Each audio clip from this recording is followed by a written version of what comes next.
de vous retrouver une fois de plus avec le VRV. Et comme c'était prévu, nous avons reçu des hommes de Dieu. Nous avons le frère Clive à mes côtés. Bienvenue sur le plateau de VRV. Merci beaucoup, frère. Et le frère Ange, bienvenue. Merci. Et donc, nous allons continuer avec notre émission qu'on avait commencé dernièrement, avec notre thème qui est Malachie chapitre 4. Est-ce que Malachie chapitre 4 parle réellement de William Branham? Alors, le frère Clive, dernièrement, vous avez parlé que, en réalité, le temps de la fin, les prophéties qui étaient dans Malachie 4 concernaient seulement pour Israël, n'est-ce pas? Vous affirmez ça encore aujourd'hui? Bien sûr. Alors, le frère Ange, par rapport à ce qui était dit, on ne peut pas répondre encore sur ça, mais on va continuer directement. Le frère Clive vient de dire que non, Malachie 4 n'est pas pour les nations, ce n'est que pour Israël. Qu'est-ce que vous voulez ça? Je ne suis pas d'accord avec ça, parce que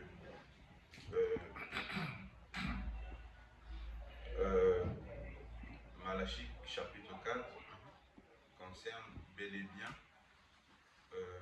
ne parle pas que d'Israël. Le livre de Malachie, il s'appuie sur le fait que Malachie était un prophète en Israël que Dieu a suscité et que Dieu a envoyé pour parler à Israël. Tout, pour le frère Clive, ce livre n'est destiné qu'à Israël. Mais alors que dans la première partie, j'ai dit que les prophètes, ce sont des dieux. Les prophètes sont des dieux. Ça, c'est la loi qui le dit. Jésus l'a dit. N'est-il pas écrit que vous êtes des dieux? Si vous appelez Dieu ceux à qui la parole de Dieu vient. Donc, ce sont des instruments que Dieu utilise pour parler à l'humanité. Que ce soit à Israël, que ce soit pour les nations.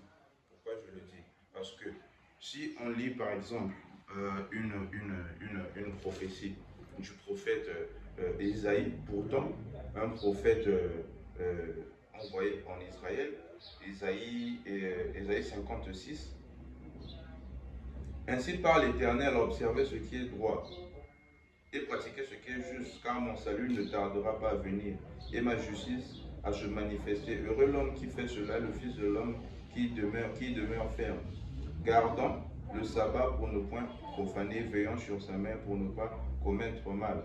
Que l'étranger qui s'attaque, ça c'est une prophétie, que l'étranger qui s'attache à l'Éternel ne dise pas l'Éternel me séparera de mon peuple, et que l'unique qui se dise ne dise pas voici je suis un arbre sec, car ainsi parle l'Éternel aux aînés qui garderont mes sabbats, qui choisiront ce qui m'est agréable et qui persévéreront dans mon alliance. Je donnerai dans ma maison et dans mes murs une place. C'est une longue prophétie. Maintenant, je vais venir à ce que j'ai envie de dire. Au verset 8, donc le dernier verset. Le Seigneur l'Éternel parle, lui qui rassemble les exilés d'Israël. Je réunirai d'autres peuples à lui, aux siens déjà rassemblés. La prophétie qu'Ésaïe est en train de dire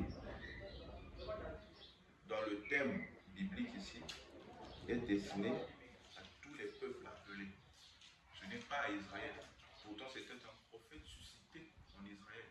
Mais il prophétise sur, et les Juifs, sur les peuples appelés, donc les nations, où la Bible appelle l'étranger, parce qu'il n'était pas dans Israël. Maintenant, cette prophétie-là, ce mystère-là, c'est Paul qui en parle dans Éphésiens chapitre 3, rapidement. Éphésiens chapitre 3, pour montrer l'église d'Éphèse, ce n'est pas une église d'Israël, je suis désolé. Éphèse, ce sont les nations. Donc, Paul est en train de dire ici, il parle de ce mystère-là. Éphésiens chapitre 3, à cause de cela, moi, Paul le serviteur, le prisonnier de Christ pour vous païens, si du moins vous avez appris quelle est la dispensation de la grâce de Dieu qui m'a été donnée pour vous, c'est par révélation que j'ai eu connaissance du mystère sur lequel je viens d'écrire en peu de mots. En les lisant, vous pouvez vous représenter l'intelligence que j'ai du mystère de Christ. Il n'a pas été manifesté au Fils des hommes dans les générations, comme il a été révélé maintenant par l'Esprit aux saints apôtres et prophètes de Christ.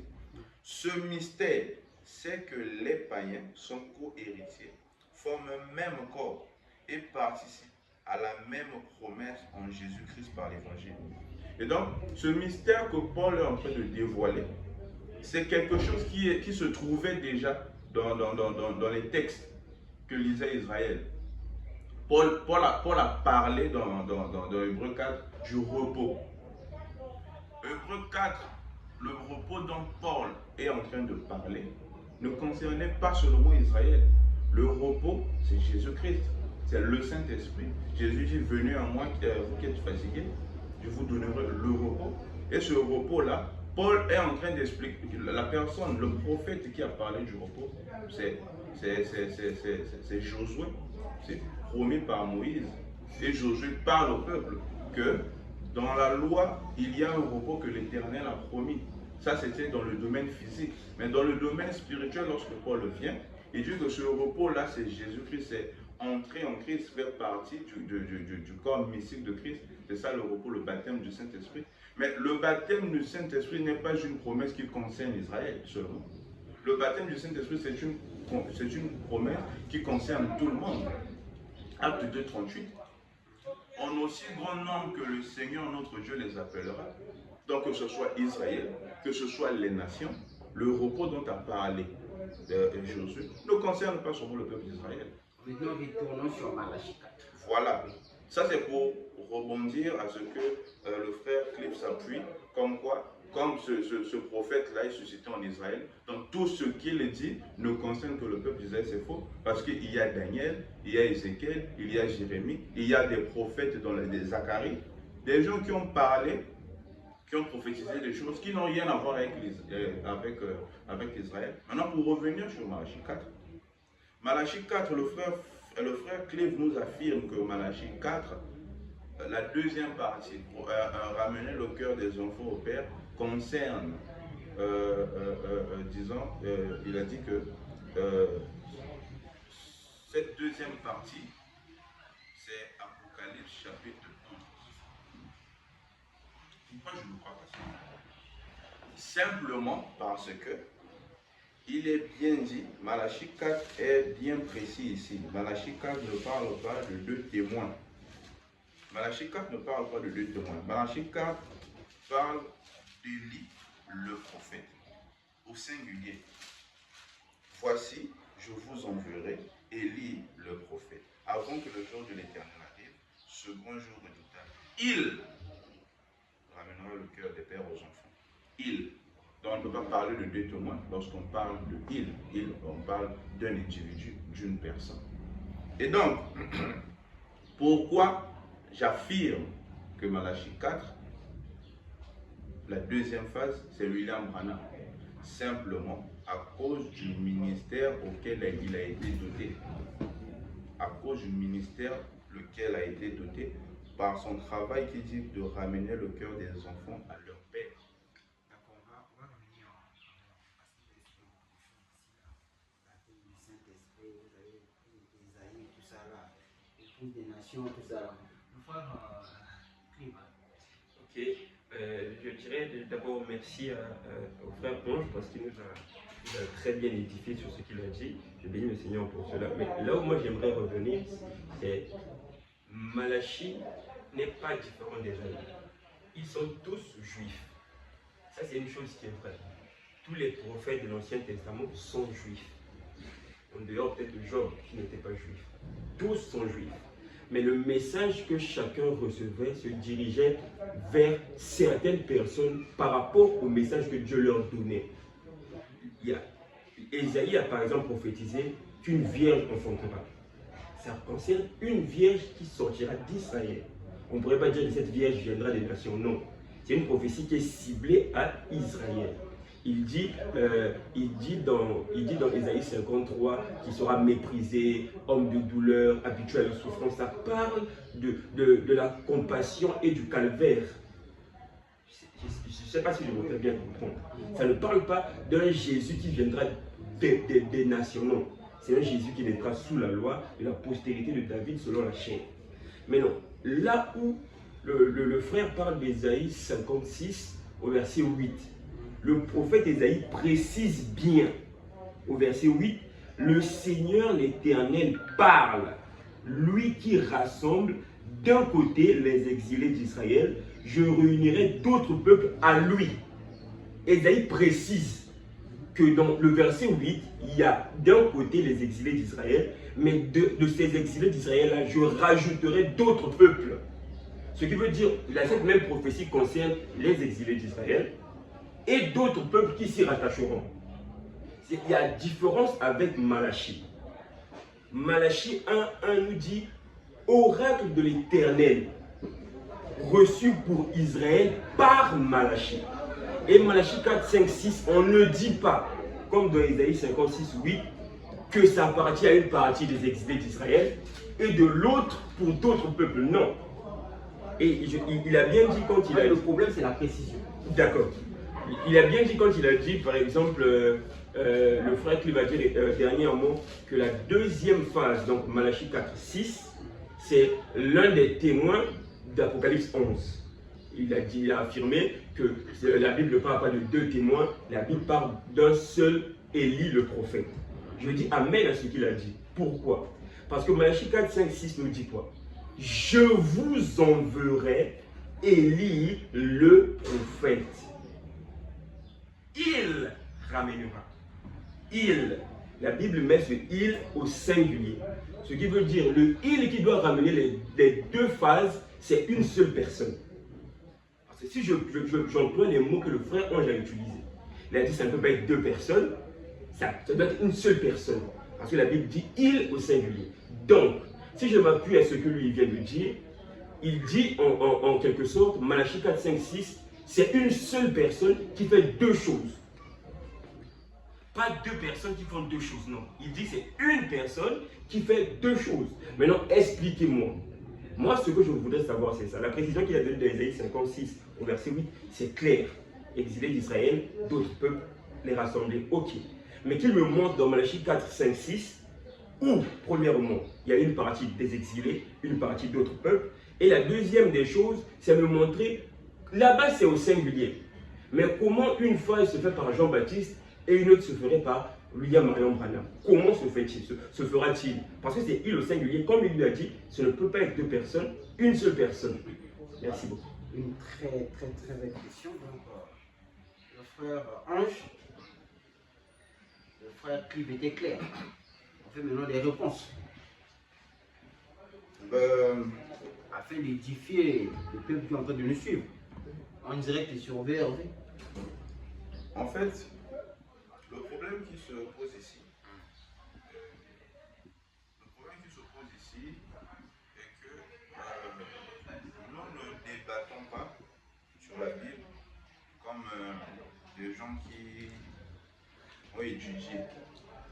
Je pense que la Bible dit que c'est poussé par l'Esprit que les hommes ont parlé de la part de l'Éternel.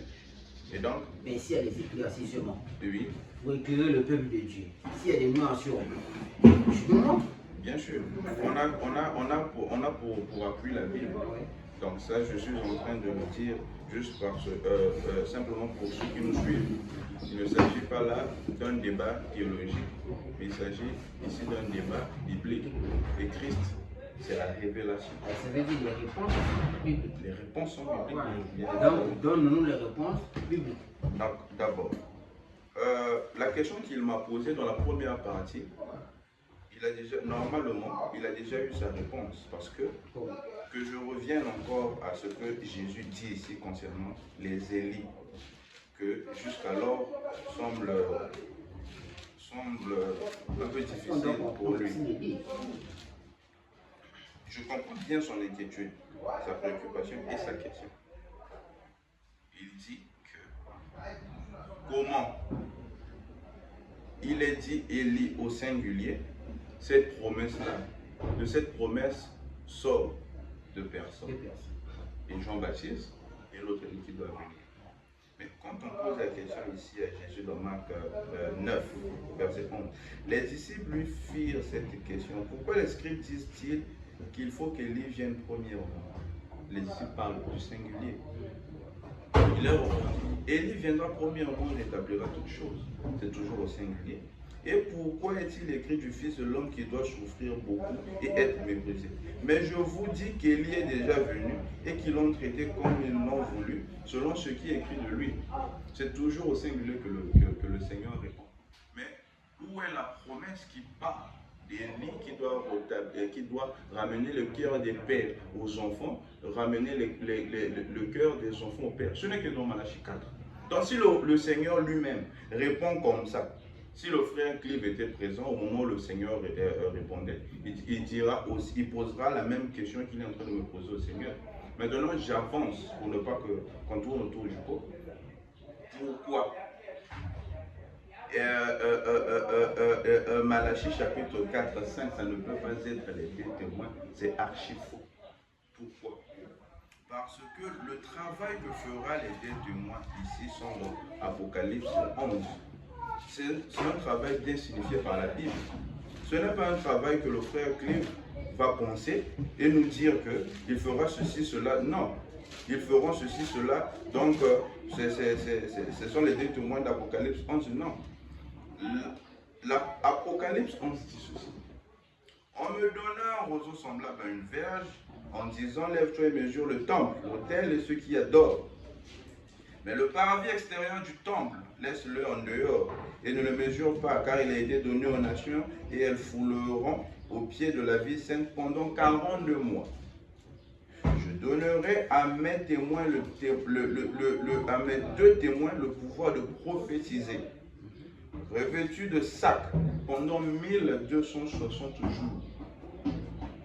Même le temps qu'ils auront pour leur prophétie, c'est de 1260 jours, c'est de 42 mois, c'est 3 ans et demi. Ce sont les deux oliviers et les deux chandeliers qui se tiennent devant le Seigneur de la terre. Si quelqu'un veut leur faire du mal, du feu sort de leur bouche et dévore leurs ennemis. Si on a un peu d'intelligence, un peu de compréhension seulement, avant qu'on lise tout le verset, il est assez énorme. On voit ici que la prophétie sur Apocalypse 11 parle de deux témoins et personne n'est exclu dans cette prophétie. Genre, cette prophétie ne s'adresse pas à un individu, mais cette prophétie s'adresse à deux personnes, à un groupe de personnes, car on parle de leur, on parle de il au pluriel. Donc ça ne peut pas être Élie de Malachie 4, deux témoins. Ça ne peut pas être Élie de Malachie 4, deux témoins, parce que ces témoins-là auront un temps de prophétie de 42 mois, de 1260 jours, de 3 ans et demi. Or, l'Élie qui est promis dans Malachie 4, c'est cet Élie-là que la Bible dit ici dans Actes, a le ministère qui est dit ici dans Acte 3 à partir du verset 19. C'est Pierre qui parle. Répondez-vous donc et convertissez-vous pour que vos péchés soient effacés, afin que les dons de rafraîchissement viennent de la part du Seigneur et qu'il envoie celui qui vous a été envoyé, qui vous a été destiné, Jésus-Christ, que le ciel doit recevoir jusqu'à quand? Jusqu'au temps du rétablissement de toutes choses, dont la Bible a parlé anciennement par la bouche de ses saints prophètes.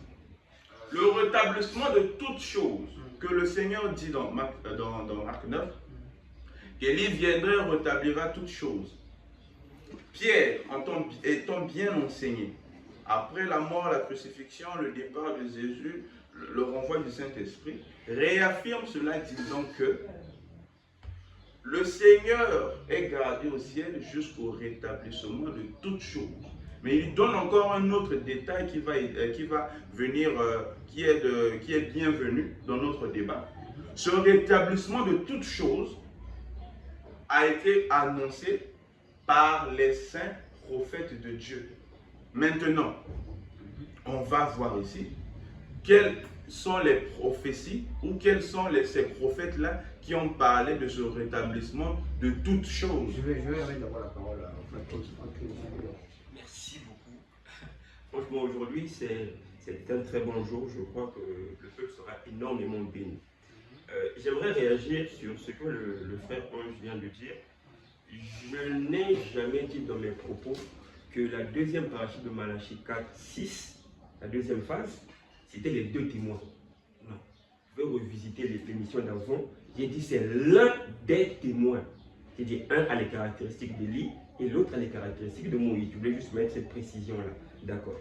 Maintenant, là où j'aimerais vraiment rebondir sur ce que le frère... Parce qu'aujourd'hui, je vais baser mon argumentaire sur le fait que Malachie, sur le livre de Malachie, est destiné à Israël. D'accord? Le frère Ange parle bien. Il a tout dit pour moi. Pourquoi je le dis? Parce que, pourquoi ce n'est pas Paul qui dit ce que Pierre a dit? Pourquoi c'est un Pierre qui est juif, apôtre établi sur les juifs, qui prêche dans Acte 3 aux juifs, qui étaient exilés de partout, qui étaient venus à cause de la fête de la Pentecôte à Jérusalem, et Pierre leur cite d'abord David dans Psaume. Je peux relire Acte 3. Acte 3, on peut prendre la partie, c'est pas grave, on reprend ce qu'il a dit, c'est mieux. Acte 3, à partir du verset 17, il dit, et maintenant frères, je sais que vous avez agi par ignorance ainsi que vos chefs. On sait que la première fois qu'un juif a rendu ministère sous, on peut dire, sous la dispensation de l'esprit, c'est Pierre qui va dans la maison de Corneille. Je pense que c'est bien après, c'est dans Acte 9, Acte 10, si je ne me trompe pas. Mais ici, Pierre parle aux Juifs. Il dit, frères, je sais que vous avez agi par ignorance, ainsi que vos chefs. Il leur dit, vous, Juifs, pharisiens, tout ce que vous voulez, sadducéens, tout ce que vous voulez, vous avez agi par ignorance comme vos chefs. Et il parle des principaux souverains sacrificateurs, Caïphe et Anne. Mais Dieu a accompli de la sorte ce qu'il avait annoncé d'avance par la bouche de tous ses prophètes, que son Christ devait souffrir.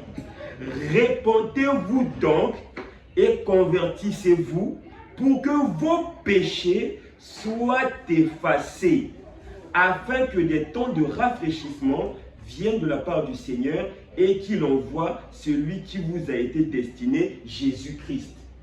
Mais quand Pierre dit, afin que les temps de rafraîchissement viennent de la part du Seigneur et qu'il envoie celui qui vous a été destiné, Jésus-Christ, ça faisait plus de 40 jours qu'il a été crucifié, mort et ressuscité. Quand Pierre parle ici, qu'il vous envoie encore, c'est une deuxième venue. Je n'interpréterai rien aujourd'hui, je ne ferai que lire. Au verset 21, il dit que le ciel doit recevoir jusqu'au temps du rétablissement de toutes choses dont Dieu a parlé anciennement par la bouche de ses saints prophètes. Je bénis encore le Seigneur pour le frère Ange aujourd'hui qui a dit qui des prophètes de l'Ancien Testament a parlé de la restauration de toutes choses avant une venue probable de Jésus-Christ. Malachie 4 encore, 5 et 6. Mais pourquoi ce message? Moi, si je ne suis pas Dieu, Dieu est unique, il est éternel, personne n'est comme lui, il est unique parmi 10 000 personnes. Mais ce que moi j'aimerais savoir, Pierre a été destiné aux chrétiens juifs, au peuple juif chrétien, et Paul pour les nations. Pour moi, ce verset aurait son sens. Si c'était Paul qui avait dit cette chose, je dirais que Malachie 4 et de 5 et 6, c'est William Mellon Branham, amen, je ne me détruis pas. Comme c'est Pierre qui le dit. Non, et... le problème, parce que c'est... Non, j'arrive. Excusez-moi, frère. Comme c'est Pierre qui le dit, et non à des gentils, mais à des juifs. Et tu viens de lire là qu'il dit que après la seconde venue de Jésus-Christ, non, n'est-ce pas? Non, moi j'ai dit afin que les temps de rafraîchissement viennent de la part du Seigneur et qu'il envoie celui qui vous a été destiné, Jésus-Christ. Jésus-Christ. Ça veut dire qu'il va revenir encore. Destiné à qui? Eux, ceux qui n'ont pas cru. À la différence de nous, nous sommes ceux qui ont cru. Depuis l'Ancien Testament, nous avons toujours cru en Dieu quand les Juifs ont failli. Jésus a dit, n'y avait-il pas de veuve en Israël pour qu'un prophète aille à Sarepta? Et la femme, vous allez voir, frère, il dit que l'incrédulité ne touche qu'Israël. L'incrédulité n'a jamais touché les nations dans la Bible. Parce que, de un, nous ne connaissons pas Dieu, et de deux, pour ceux qui ont connu Dieu n'ont jamais douté. La Bible nous enseigne que les seules fois où Jésus a dit qu'un homme avait une grande foi, c'est le centenier romain, un gentil, et la femme syrophénicienne, une gentille aussi.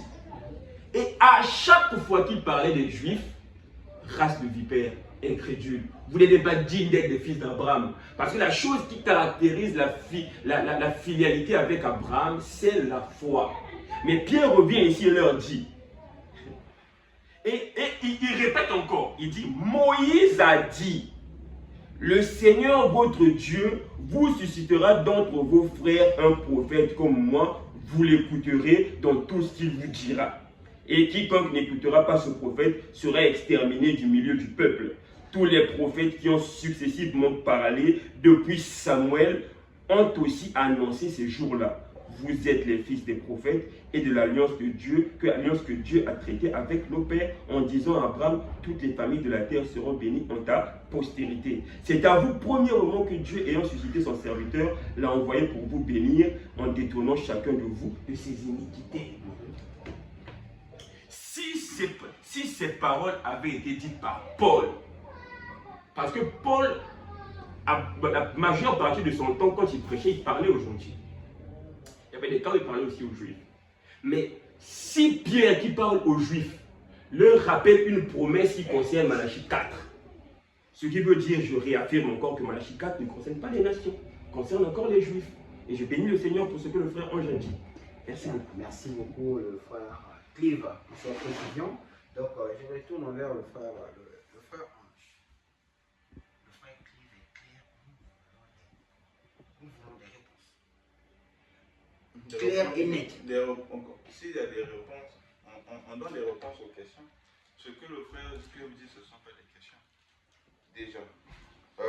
C'est déjà, ça ne doit même pas être l'objet d'un débat. Ouais. Parce que cela sort de la bouche de Pierre. Acte 2, 38 dit, Pierre leur répondit, Pierre s'adressait à son peuple. Pendant ce jour-là, la Pentecôte, lorsque le Saint-Esprit est descendu, il y avait aussi des peuples étrangers qui étaient là, qui écoutaient ce qu'eux, ils étaient en train de dire, mais dans leur langue. La Bible le dit.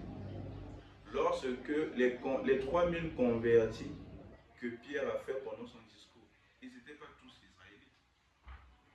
Maintenant, Pierre dit ici, dans Acte 2, 38, que répandez-vous et que chacun de vous soit baptisé au nom de Jésus-Christ pour le pardon de vos péchés et vous recevrez le don du Saint-Esprit. Car la promesse est pour vous, pour vos enfants, pour tous ceux qui sont au loin, en aussi grand nombre que le Seigneur notre Dieu les appellera. Ah, ok. Ça, quand Pierre est en train de parler, il ne parle pas seulement pour Israël, il parle pour leurs enfants, il parle pour tous ceux qui sont loin, en aussi grand nombre que le Seigneur les appellera. Donc, on ne peut pas faire un débat sur le fait que ça, en fait, c'est une façon de s'accrocher seulement. C'est une façon de ne pas croire à la vérité. Donc on s'accroche juste à certains détails qui en réalité n'ont pas de sens. Donc on va évoluer. Malachie chapitre 4. On va relire Malachie chapitre 4. Qui est le livre de Malachie chapitre 4?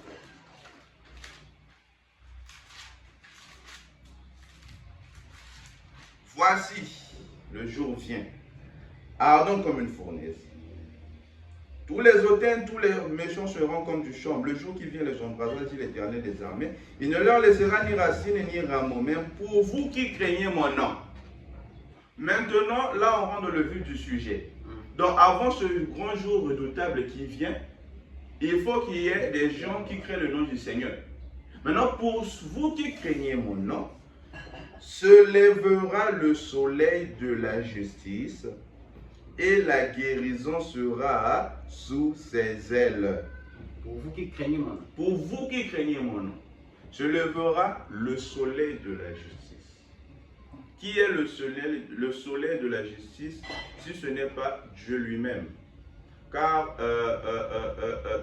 Psaume 84, 12 il dit, car l'Éternel Dieu est un soleil et un bouclier. Oui, Donc, le soleil de la justice dont on parle ici, c'est Christ, qui doit se lever dans Malachie 4.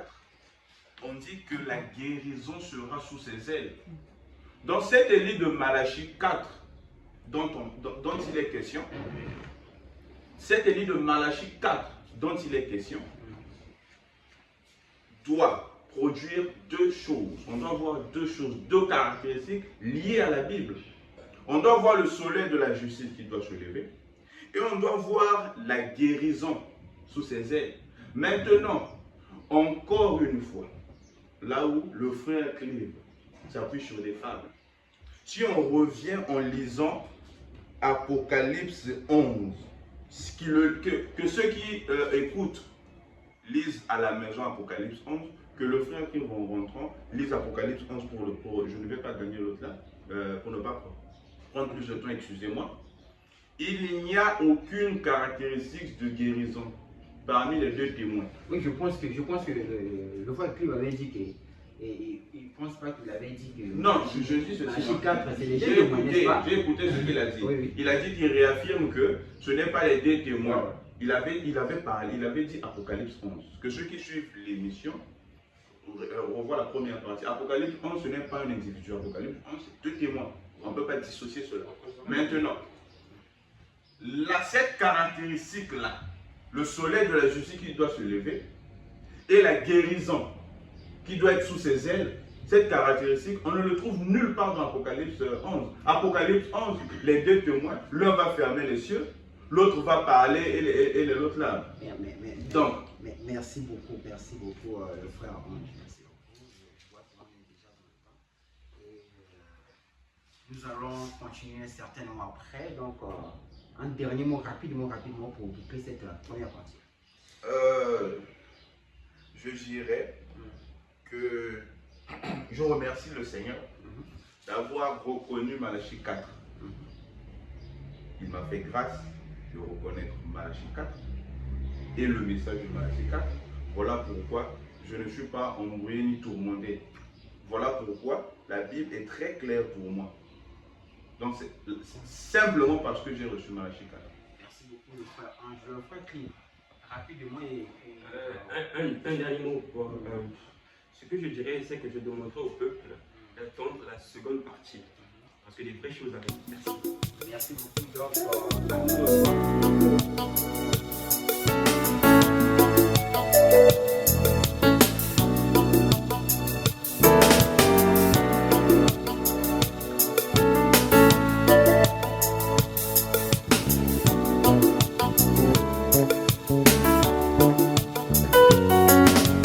Pourquoi il a laissé tout ce grand de ce monde? Il n'est venu que pour me chercher. Mais pourquoi il a laissé tout ce grand de ce monde? Il n'est venu que se révéler à moi. Mais pourquoi seulement moi? Mais pourquoi seulement moi? Oui, voilà le pourquoi. Il m'a aimé par sa grâce. Il m'a élu dans son amour. Il m'a chuchoté